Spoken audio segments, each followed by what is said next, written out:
ये कहानी है राजनीति की सारी किताबों को आप समझिए फिर से लिखने की।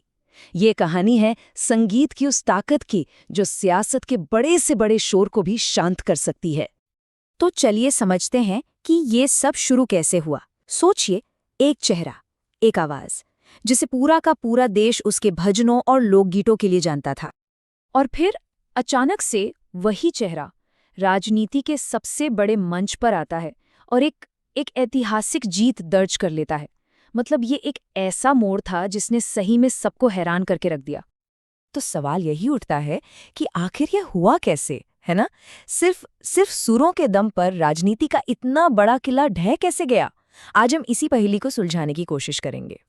तो ये कहानी शुरू होती है बिहार के अलीनगर विधानसभा क्षेत्र से। अब देखिए, ये एक ऐसा मैदान था जहां हमेशा से, मतलब सालों से, पारंपरिक पार्टियों का ही दबदबा रहा।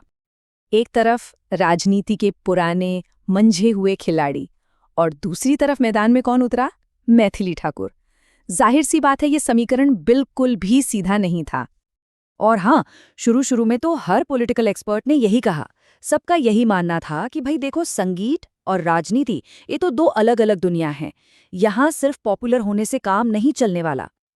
लेकिन जैसे ही मैथिली ने नॉमिनेशन फाइल किया ना, जमीन पर हकीकत कुछ और ही निकली। गांव-गांव में बस एक ही बात फैल गई। और बस यही वो पल था जब एक पॉलिटिकल कैंपेन लोगों के दिलों का आंदोलन बन गया। तो फिर उनकी जीत का पहला और सबसे बड़ा कारण था क्या?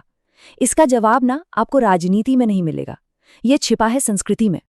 मिथिला के लोगों के लिए मैथिली ठाकुर सिर्फ एक सिंगर नहीं थी, वो एक कल्चरल आइडेंटिटी थी, उनकी सांस्कृतिक पहचान। उनके गाने ना सीधे लोगों के दिलों में उतरते थे। और यही बात दिखाती है कि उनका जो रिश्ता था वो वोटों का नहीं बल्कि भावनाओं का था।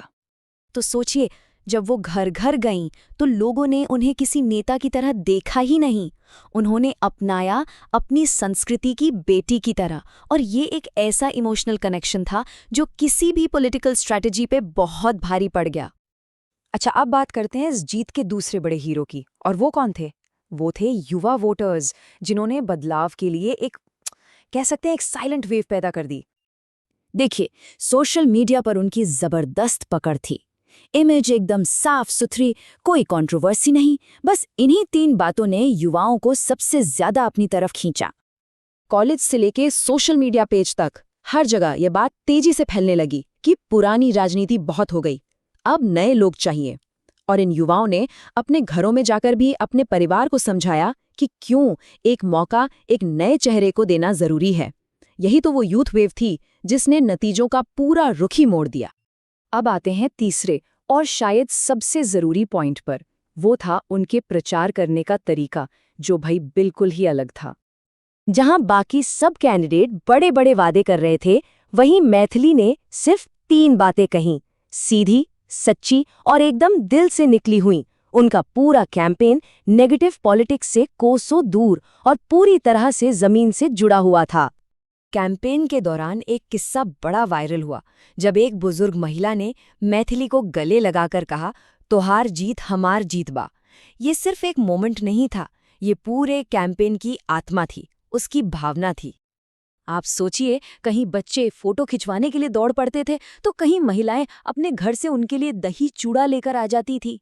बस यही जो इमोशनल कनेक्शन था ना, यही उनकी राजनीति का सबसे बड़ा हथियार बन गया। और फिर आया फैसले का दिन, वो दिन जब अलीनगर को अपनी नई आवाज को चुनना था। और जैसे ही काउंटिंग शुरू हुई और शुरुआती ट्रेंड्स आए, जितने भी पॉलिटिकल पंडित थे उनकी सारी भविष्यवाणियां बस धरी की धरी रह गईं। हर एक राउंड के साथ मैथिली की बढ़त लगातार बढ़ती ही जा रही थी। धीरे धीरे आंकड़े एकदम साफ होते गए। उन्हें मिले कुल 84,915 वोट। अब ये सिर्फ एक नंबर नहीं था, ये जनता के भारी भरोसे का एक सबूत था। और फिर सामने आया जीत का मार्जिन, 11,700 से भी ज्यादा वोटों की एक तरफा बढ़त। ये सिर्फ एक जीत नहीं थी, ये तो एक पॉलिटिकल भूकंप था जिसने सारे के सारे समीकरण तोड़कर रख दिए थे। और आखिरकार अलीनगर ने अपना फैसला सुना दिया था। एक गायिका अब बिहार की सबसे युवा विधायक बन चुकी थी। तो इस पूरी कहानी का असल मतलब क्या है? देखिए, मैथिली ठाकुर की ये जीत सिर्फ एक चुनावी जीत नहीं है, इसका मतलब इससे कहीं ज्यादा गहरा है। ये जीत है सांस्कृतिक जड़ों की, ये जीत है युवा सोच की, और हाँ, ये ट्रेडिशनल पॉलिटिक्स के लिए एक बहुत बड़ा संदेश भी है।